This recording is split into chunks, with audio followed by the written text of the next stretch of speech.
Anda kembali di Sindo Siang, pemirsa. Sidak Wakil Bupati Sidoarjo Mimik Idayana ke sebuah perusahaan yang diduga menahan ijazah karyawan di Sidoarjo, Jawa Timur Senin siang diwarnai kericuhan.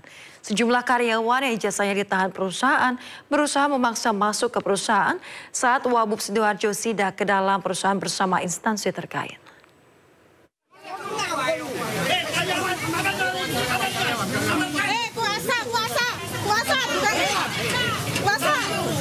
Jumlah karyawan PT Tetmonindo Pratama Semesta di kawasan Gelam Candi Sidoarjo mengamuk dan meminta pihak manajemen untuk mengembalikan 21 ijazah yang ditahan perusahaan. Sementara itu, pihak manajemen perusahaan beralasan karyawan harus mengganti sejumlah barang milik pabrik yang hilang. Kami sudah baik-baik nggak mau buka. Didampingi Kepala Dinas Tenaga Kerja Sidoarjo, Wakil Bupati Sidoarjo Mimik Idayana sidak ke lokasi dan menemui manajemen perusahaan. Mimik Idayana menegaskan jika seluruh ijazah karyawan yang ditahan akan segera dikembalikan. Sudah komunikasi bersama, ada di Senaker, sudah perizinan, akhirnya ada titik temu. Insya Allah besok ijazah akan dikembalikan ke karyawan dan hak-haknya, kewajibannya perusahaan akan diserahkan. Itu tanpa harus pakai uang pengganti ya Bu? Kan yang tadi pakai uang pengganti untuk mengambilnya? Oh enggak ada. Sudah clear semuanya. Karena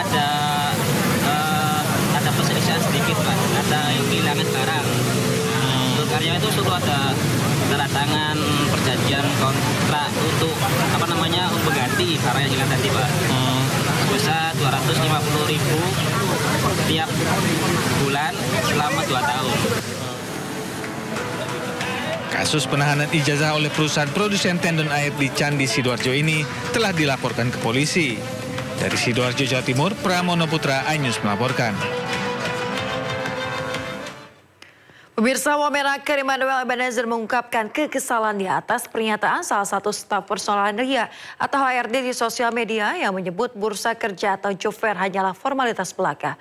Wamenaker meminta pihaknya mencari staf HRD yang mengatakan hal tersebut.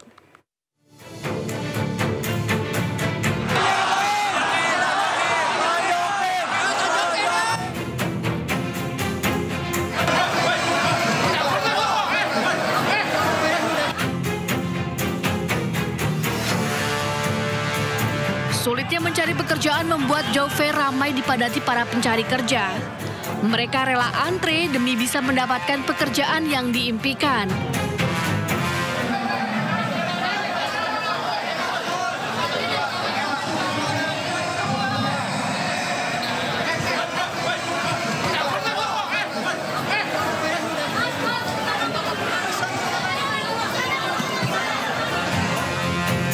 Namun beredar di media sosial informasi yang menyatakan job fair hanyalah formalitas sebuah perusahaan.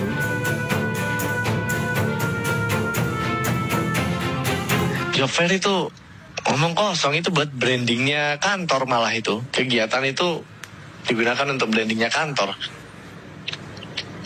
Bahkan itu biasanya kerjasama sama dinas-dinas kementerian terkait gitu ya. Untuk KPI-nya orang kedinasan itu. Wamenaker pun membantah keras pernyataan ini. Kemenaker tegaskan akan menginvestigasi bila ada perusahaan yang memperlakukan job fair sebagai formalitas. Nah, itu pernyataan nggak bertanggung jawab, formalitas. Saya minta HRD-nya untuk segera dipecat itu. Kok pernyataannya kurang ajar segitu? Formalitas, jangan bikin job fair kalau begitu. Gitu berarti dia ngada-ngada tuh. Gitu. Saya mau tahu nama perusahaannya HRD siapa? Berarti kurang ajar tuh. Berarti kurang ajar. Kenapa? Ada penelusuran nggak terkait hal itu nanti? Ya kalau seandainya butuh investigasi, kita investigasi. Makanya maksud saya, HRD-nya siapa? Jangan bikin hoax saya. Sementara itu hingga kini jumlah pengangguran di Indonesia masih tinggi. Data dari BPS menyebut pada bulan Februari 2025, pengangguran di Indonesia mencapai 7,28 juta orang. lebih tinggi dibandingkan pada bulan Februari 2024, yaitu sekitar 7,2 juta orang. Namun masih lebih rendah dibanding bulan Februari tahun 2023, yaitu 7,99 juta orang menganggur. Tim Liputan iNews melaporkan. Pemirsa, Gubernur DKI Jakarta Pramono Anung menanggapi soal ancaman pemutusan hubungan kerja di hotel dan restoran juga di wilayah Jakarta. Pramono telah berkoordinasi dengan pihak hotel dan restoran di Jakarta untuk selalu dilibatkan dalam acara-acara besar yang akan diadakan di Jakarta sebagai langkah antisipasi terjadinya PHK massal. Di Provinsi DKI berusaha semaksimal mungkin, saya sudah berkomunikasi juga dengan PHRI untuk bisa supaya tidak ada PHK massal.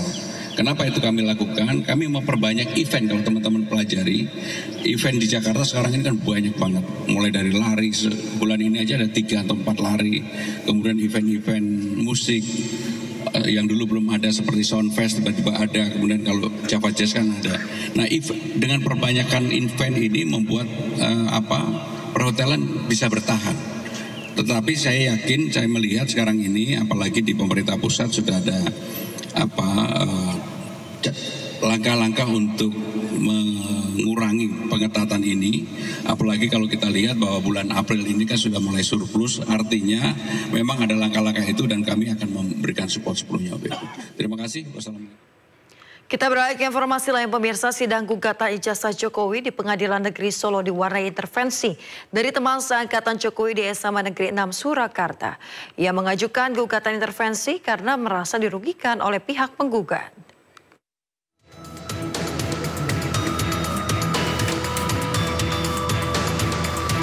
Sidang lanjutan gugatan ijazah Presiden ke-7 Republik Indonesia Joko Widodo kembali digelar di Pengadilan Negeri Solo pada Senin siang.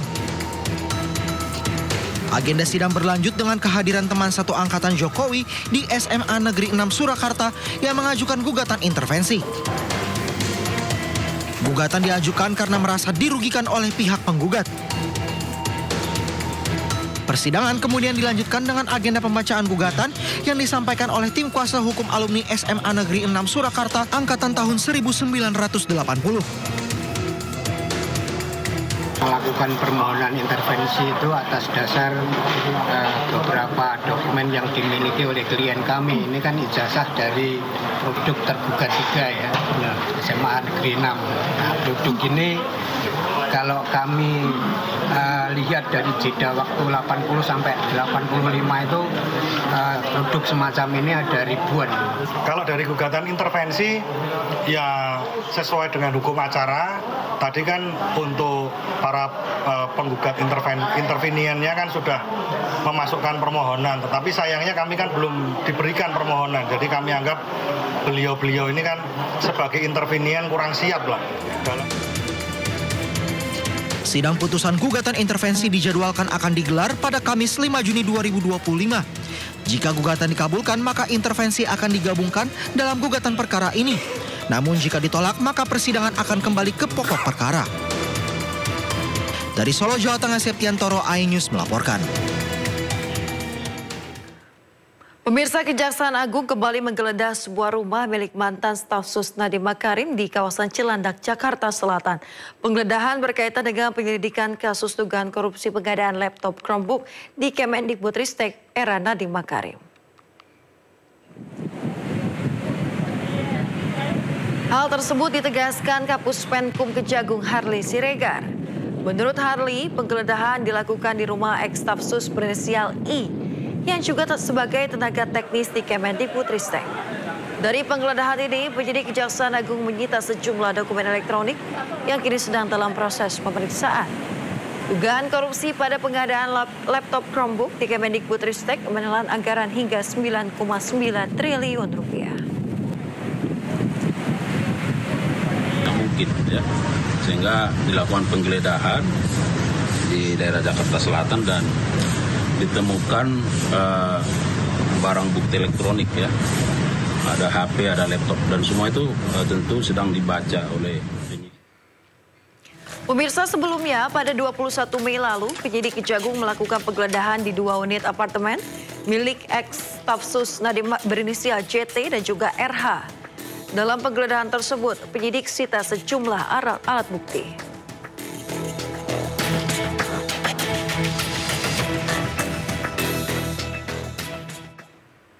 Ya, pemirsa, Kejaksaan Agung benarkan melakukan penggeledahan rumah ex-staf khusus Nadiem Makarim di Cilandak, Jakarta. Dan apa saja yang berhasil ditemukan oleh tim Kejagung dan apa langkah Kejagung selanjutnya? Sudah bergabung bersama kami rekan Amrina Rida, melaporkan langsung dari Kejaksaan Agung Jakarta. Selamat siang Amrina, silakan dengan laporan Anda.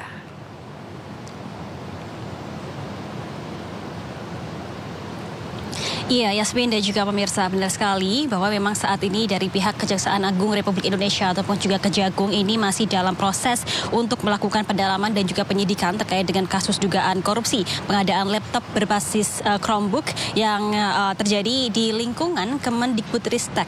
Dan untuk kasus dugaan korupsi ini diduga terjadi pada periode tahun 2019 hingga tahun 2023, yang mana pada saat itu ini dari pihak Kemendikbudristek dipimpin oleh Menteri Nadiem Makarim. Nah, diduga terdapat korupsi terkait dengan pengadaan laptop berbasis Chromebook dengan nilai ini mencapai 9,9 triliun rupiah, di mana untuk 9,9 triliun rupiah ini terdiri dari 3,5 triliun dari dana di satuan pendidikan dan juga ada lebih dari 6 triliun rupiah ini melalui dana alokasi khusus ataupun juga DAK. Nah, terkait dengan bagaimana secara spesifik kasus ini dari pihak penyidik Kejaksaan Agung Republik Indonesia ini menyebutkan bahwa ditemukan adanya indikasi pemufakatan jahat yang dilakukan oleh beberapa pihak di pihak Kemendikbudristek era 2019 hingga tahun 2023 dengan memberikan pengarahan khusus terhadap tim teknis, di mana untuk tim teknis ini diarahkan untuk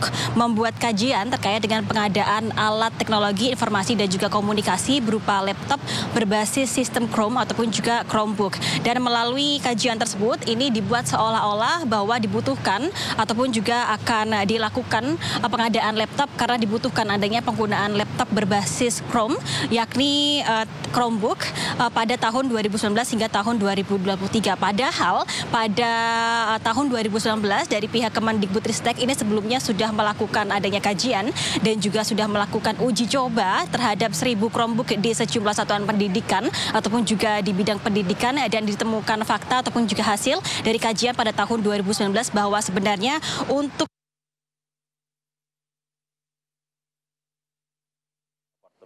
seperti itu, sehingga inilah yang pada akhirnya digali oleh pihak Kejaksaan Agung mengapa pada tahun 2019 ini hasilnya tidak efektif, namun ternyata dibuat seolah-olah dibutuhkan kembali pada tahun-tahun berikutnya. Nah, terdapat hal-hal yang sudah dilakukan oleh pihak Kejagung atas kasus dugaan korupsi ini, diantaranya adalah melakukan penggeledahan ke 2 unit apartemen milik 2 stafsus dari Kemendikbudristek, di mana untuk apartemen yang digeledah ini adalah milik stafsus berinisial FH dan juga JT yang berlokasi di apartemen Kuningan Place yang merupakan milik FH dan juga di apartemen Ciputra World 2 yang merupakan milik JT. Nah, dalam penggeledahan tersebut ini terdapat sejumlah barang-barang bukti yang disita. Di antaranya adalah pihak Kejagung menyita barang bukti berupa 1 unit laptop dan juga 4 unit ponsel dari apartemen milik stafsus berinisial FH dan juga menyita barang bukti berupa 1 unit laptop dan juga 3 unit penyimpanan eksternal berupa hard disk lalu juga flash disk milik JT. Dan nantinya dari pihak Kejagung akan memeriksa sejumlah saksi, salah satunya yang kemungkinan untuk diperiksa adalah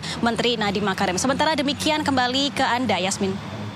Baik, terima kasih rekan Amrina Rida melaporkan langsung dari Kejaksaan Agung Jakarta. Selamat bertugas kembali, Amrina. Pemirsa, momen istimewa terjadi saat upacara peringatan Hari Lahir Pancasila. Prabowo, Megawati dan juga Gibran tampil bersama dengan penuh keakraban.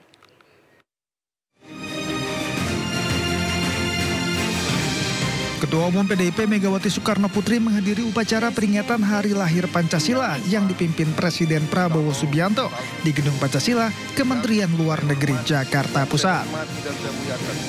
Dalam momen ini, Megawati berinteraksi dengan Wakil Presiden Gibran Rakabuming Raka yang merupakan putra Presiden ke-7 Republik Indonesia, Joko Widodo. Ketua MPR RI Ahmad Muzani menyampaikan keakraban dan kehangatan ini berlangsung di holding room sebelum upacara hari lahir Pancasila dimulai. Megawati dan Gibran bahkan sempat bercanda bersama sejumlah pejabat lainnya.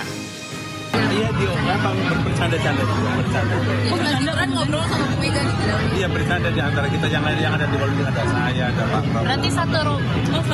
Berarti satu ruangan ya Pak? Yang di holding tadi ada Bu Mega, ada Pak Antri, ada Pak Jika, ada Presiden Prabowo, ada Wapres, ada saya, ada Menterstek, ada Menko. Saat upacara peringatan Hari Lahir Pancasila, Megawati berbaris di antara Presiden Prabowo dan Wapres Gibran. Kehadiran Megawati dalam upacara ini menunjukkan hubungan baik dan harmonis antar tokoh bangsa. Selain Megawati, hadir pula Wakil Presiden ke-6 RI Tri Sutrisno dan Wakil Presiden ke-10 dan ke-12 Yusuf Kala. Pemirsa, Presiden Prabowo Subianto memuji diet Megawati Soekarno Putri yang dinilai berhasil hingga membuat Mega tampak lebih kurus. Pujian itu disampaikan Prabowo sebelum upacara hari lahir Pancasila Senin pagi. Pemirsa, sebelum upacara peringatan hari lahir Pancasila dimulai, Presiden Prabowo Subianto sempat berbincang dengan Presiden kelima Republik Indonesia, Megawati Soekarno Putri. Di momen itu, Prabowo menyebut Megawati kini tampak lebih kurus. Prabowo mulanya menyapa Megawati yang telah berada di ruang tunggu. Kemudian Prabowo juga menyapa Tri Sutrisno. Saat hendak duduk di kursi, Prabowo menyebut Megawati kurus dan juga memuji diet Mega yang berhasil.